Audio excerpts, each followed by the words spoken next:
आपका स्वागत है हमारे YouTube चैनल टारगेट टाइम में। मैं सी-टेट के गणित शिक्षण में जो 15 नंबर वाला पार्ट आता है उसके बारे में पिछले वीडियो में हम बताए एनसीएफ 2005 के मोस्ट इम्पॉर्टेंट क्वेश्चन।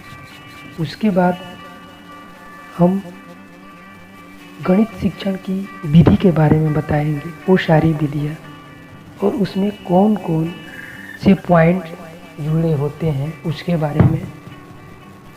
पहला विधि होती है आगमन विधि। इसमें विशेष से सामान्य की ओर विधि अपनाई जाती है। तथ्यों एवं उदाहरण द्वारा हल होता है यह आगमन विधि। यह पूर्णतः वैज्ञानिक तथ्यों पर आधारित होती है। मोस्ट इम्पॉर्टेंट पूछा जाता है कि आगमन विधि में वैज्ञानिक विधि तथ्यों का पर आधारित होती है, तो उसमें ऑप्शन सारे रहते हैं। तो आप जानेंगे कि आगमन विधि में यह पूर्णतः वैज्ञानिक तथ्यों पर आधारित होती है, तो आप बताएंगे। दूसरा होता है निगमन विधि। यह सामान्य से विशेष की ओर चलती है।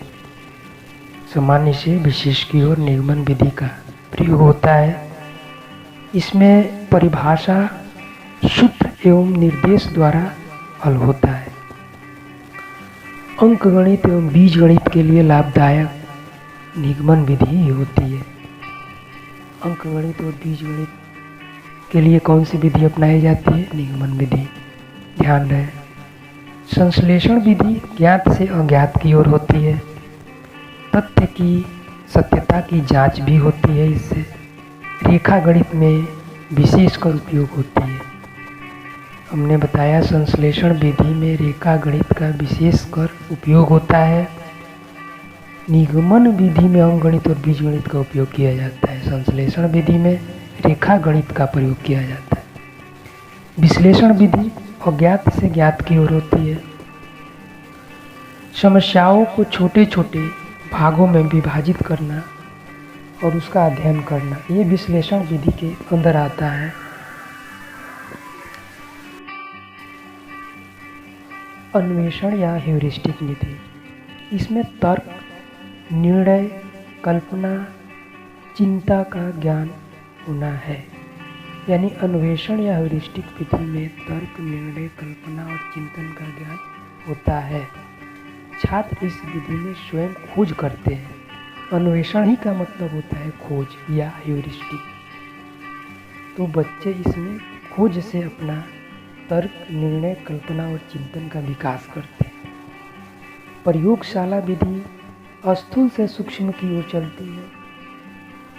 ये सब विधियां बताया जाएगा और सारे वीडियोस में, ऑडियो के माध्यम से, वीडियो के माध्यम से। तो आप केवल उन पॉइंटों को समझे जो बताया जा रहा है, जो मोस्ट इम्पॉर्टेंट। तो प्रयोगशाला विधि में स्थूल से सूक्ष्म की ओर होती है। करो या सीखो विधि प्रयोगशाला विधि में ही आती है। साथ ही साथ इसमें प्रयोगशाला में उपस्थित यंत्र, उपकरण, नियम, सिद्धांत की जांच करना ही प्रयोगशाला विधि होती है। प्रयोगशाला विधि में स्थूल से सूक्ष्म की ओर करो एवं सीखो विधि, इसी को बोला जाता है। और जितने भी प्रयोगशाला में यंत्र, सिद्धांत और नियम की जांच होती है, प्रयोगशाला विधि में ही होती है। तो हमने गणित शिक्षण में विधि में आगमन विधि, निगमन विधि, संश्लेषण विधि, विश्लेषण विधि, अन्वेषण विधि या ह्यूरिस्टिक विधि और प्रयोगशाला विधि के बारे में चर्चा की। इसमें से निगमन विधि जो होती है अंकगणित और बीजगणित के लिए, और संश्लेषण विधि होती है जो रेखा गणित के लिए प्रयोग होती है। आगमन विधि में जो पूर्णतः वैज्ञानिक तथ्यों पर आधारित होती है, तो साथ ही साथ प्रयोगशाला विधि में करो या सीखो विधि प्रयोग होती है। आज के लिए ये गणित शिक्षण का वीडियो खत्म होता है। धन्यवाद।